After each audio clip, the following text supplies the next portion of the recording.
All right. So mostly, really just what popped up several times was this whole, you did a great class.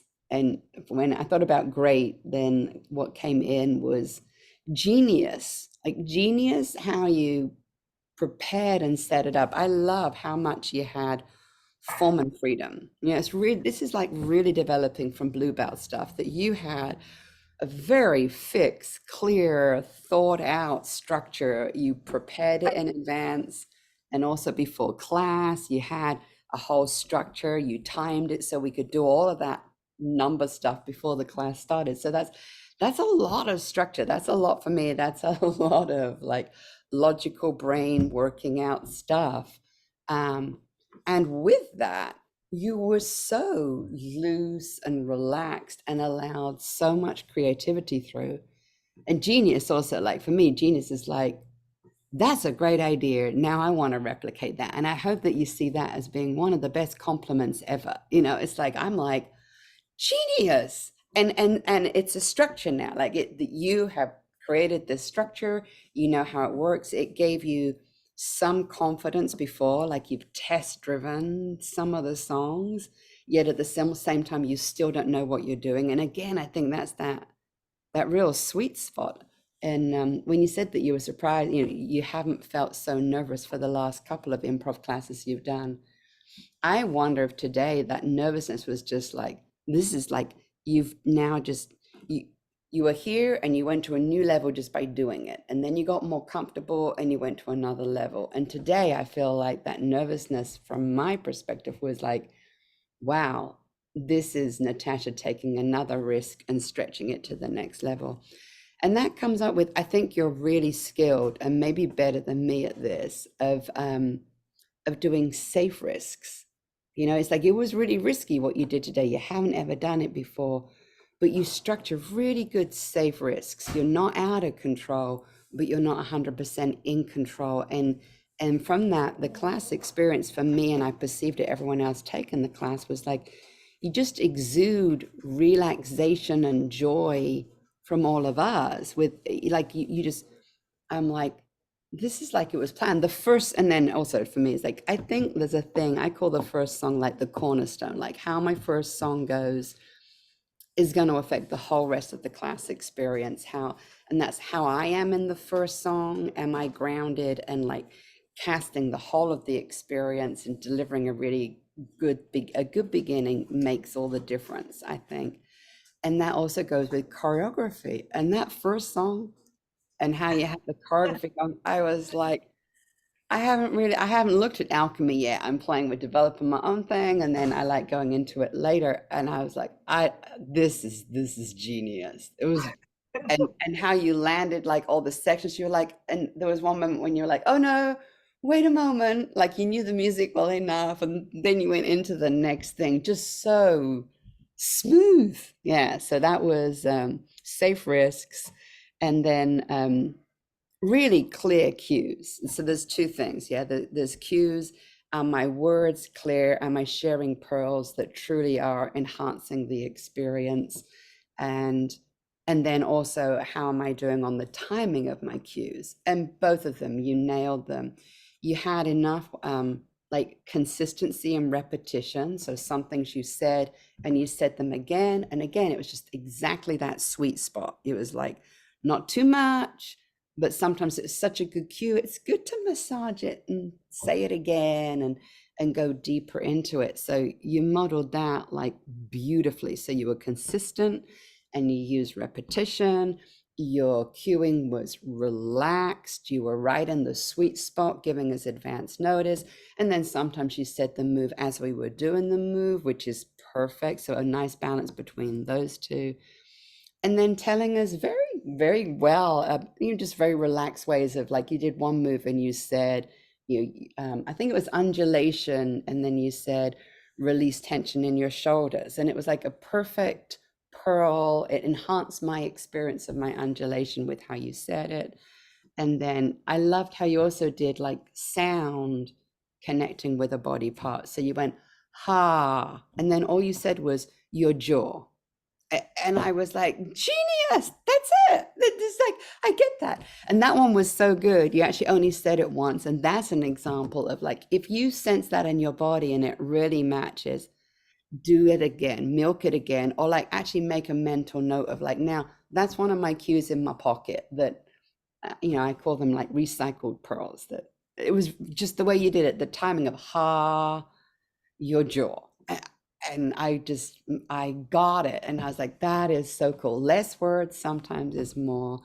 Um, and then I often say, let your armpits yawn. And you'd said, let your armpits breathe. And that's in line with the focus. And I don't know if anyone else got that part, but that really tickled me in that I know I sort of have a habit of saying, let your armpits yawn. I'm like, oh, they can breathe as well as yawn. That's so good. And then balance again. I loved your occasional oops, not only how you say oops, but how you say oops. And very occasionally little giggles, not all the time and not annoyingly.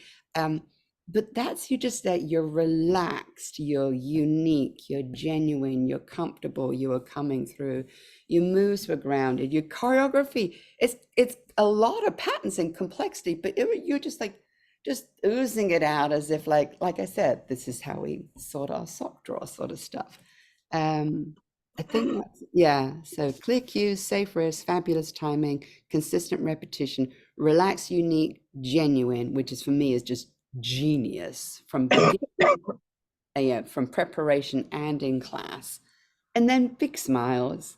It's a natural, authentic smile. It's part of who you are. And yeah, I'm spoiled now. I mean, I'm spoiled, and Oh, I'm I like, feel I have to go with this music now. And then I am like, you've given me a really great into. It's a gift for me that I usually do this for myself of like I'll listen to different music and create something, and then I'll slowly free dance and pick up a couple of moves and very slowly go into alchemy. It's the way that I usually do it. But now it's such a gift that I now have your version, your adaptation. With your permission, I'd like to teach with this playlist at some point as part of my stepping into learning alchemy. And I feel like you've enhanced my experience. You've made me more keen to work on the original routine, to learn it and really get tighter with the choreography. And there may be some of my weak spots for me, And so you've become my teacher today. So thank you. Oh my God. Wow. I feel flooded with positivity. And thank you. Thank you. I had such a fun time. If you had asked me afterward, the classic, what do you think you did well? What do you think you could work on? I'd be like, oh my gosh, I had fun. I prepared just enough. So hearing all of this from you is such a gift. It really is. And I noticed myself smiling through the whole thing. And I noticed that lately in classes, like my own classes, I feel like I've been smiling less. I just haven't been having as much fun. Now I've had viruses and back issues and stuff, so that definitely plays a role. And it felt really good to just be happy and in that place of joy, complete joy. I think this is my element. Like, yes, last night, as I was in the shower thinking through this routine a little bit, I thought, am I crazy? Like, why am I doing this? Maybe I should just teach 30 minutes of the original alchemy. Maybe this is too much stress, too much pressure, blah, blah, blah. And I really do think that, like I've shared with you before, I love little adventures. I love games. I love little challenges. And this, like you said, I think this was just the right amount of challenge. It wasn't over the top. It wasn't complete blue monkey and I've done that too. I enjoy that too. But this feels like the right balance of stress and enjoyment, stress and the right amount of challenge. Yeah. So yeah, I was thinking maybe we should. You were sharing that that this should become a thing, and maybe we can find a name for it, like a blue monkey type of. I'm not great at naming things, so leave that one to you. Yeah. But there were a We couple of things when you said Oh, how as I was moving through and cueing, I would say something like your jaw, or I think I said your spine at one point. And that totally comes from what I'm sensing. I'm almost talking to myself out loud. It's like, Natasha, relax your jaw, or, undulate and release the tension in your shoulders. So I share it out loud. I figure if it's something that I might need, somebody else might need it as well. Exactly, perfect. And that's you really developing embodiment and really walking your talk as a somatic educator. Yes. And it's almost like it's the right medicine for you. And that comes through. Like for me, I was like, oh, and how like really good medicine, almost like homeopathic stuff. I only need a little bit, like the sound and the body part was fantastic. Yeah. Oh, jaw. That's awesome. When I said that, I thought I didn't elaborate enough. So I'm glad that you're sharing that it is enough. Yeah. And let your armpits breathe. I was going to say let your armpits yawn. I've stolen that one from you. I love that, Pearl. So I use that one often in my class. And as it was coming out, I thought, no, focus is breath. Say breathe. Yeah, Uh, very clever. I mean, that's a great example of sustaining focus, being creative on the fly, and you're doing that while staying staying with the choreography and in time with the music. Like this is really multi-skilling that you're doing all these things and sustaining, relaxed, alert, and waiting. So yeah, really good. I noticed just track a couple of times already on this conversation. You've spoken like about how when I was in the shower, I was sort of telling myself maybe I should do something simpler. And then when I was in class, I thought maybe I should have elaborated. So notice that you have like those two things that you've witnessed is you're witnessing, like we all have, without being crazy people, we all have many voices and personalities inside of us. And I like to name mine. You can choose what you can choose whether that's your inner critic or your doubter or your saboteur, or you choose what part of you pops up and questions what you're doing, and maybe decide their gender, and maybe decide what kind of person they are. And like I said, I call my doubter Thomas, or Tommy. I just like to call him Tommy. Tommy popped up again today. And I really have a relationship with Tommy in a loving way. But start to really to develop that thing of noticing and tracking. Okay, that thought came up, and in the shower yesterday before this class, I chose to hopefully say, thank you, appreciate your feedback, and I'm not going to take that today. And yeah, that doesn't mean always ignore this person. yeah, Track it. Sometimes I get that voice and it's like, yeah, you know what, Helen, you got so much going on in your life. Just choose a comfy couch, which means, yeah, that I'm going to listen to that voice and I'm not going to do this whole production that I was going to do. yes, Yeah. And the same in class. It's knowing it's not to always get stuck of like, oh, I need to not listen to my critic. I think it's more refined, and you've got the skills now to be able to really discern, oh, this person's talking to me. I'm in relationship with them. Am I bringing appreciation and compassion with them? Yeah. And then am I choosing to bring ignorance to my relationship with them, as in I'm going to ignore the information? Or am I going to choose to bring acceptance to that communication coming from that voice? And again, that's Blue Belt, Power of Three. Just really start to see that it's another choreography, it's another level for your brain. So as a teacher, you're evolving that you're not getting stuck in one particular way. So good for yeah, listening to your critic, good for being conscious enough that you recognize it, great that you can articulate and communicate.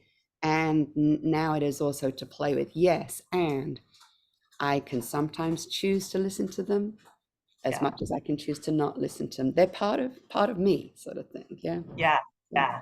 What happened for me when that came up during class, and that it happens quite regularly, is I just move on. I think I don't know if it's ignorance. It's no, I acknowledge, and I think very quickly I discern whether I'm going to take that information and apply it to the next time I cue or the next time I teach that, or if I'm just gonna like let it go. I don't Yeah. need this right now. Thank you. It's really cool. And then sometimes I'll do after class, I'll be like, okay, whoever the personality is like, okay, Tommy, let's go for a walk or let's go for a run. And then Oh, I'll just start a run and I'll like have a conversation with them. Like, well, I notice every time I'm in the shower before I'm teaching class that you tend to pop up. Is there a reason for that? And then I'll carry on running and I'll wait to see if Tommy will communicate back to me, or is it just a habit, or and it might be I hear like, and this is all imagination, yeah, it's just active imagination that Tom was like, well, yeah, I always like hanging out with you in the shower and I thought I was helping, it's, and I just play with listening to that, yeah. you're And I amazing. do play with it. So when I said ignorance too, you're so good at catching, details.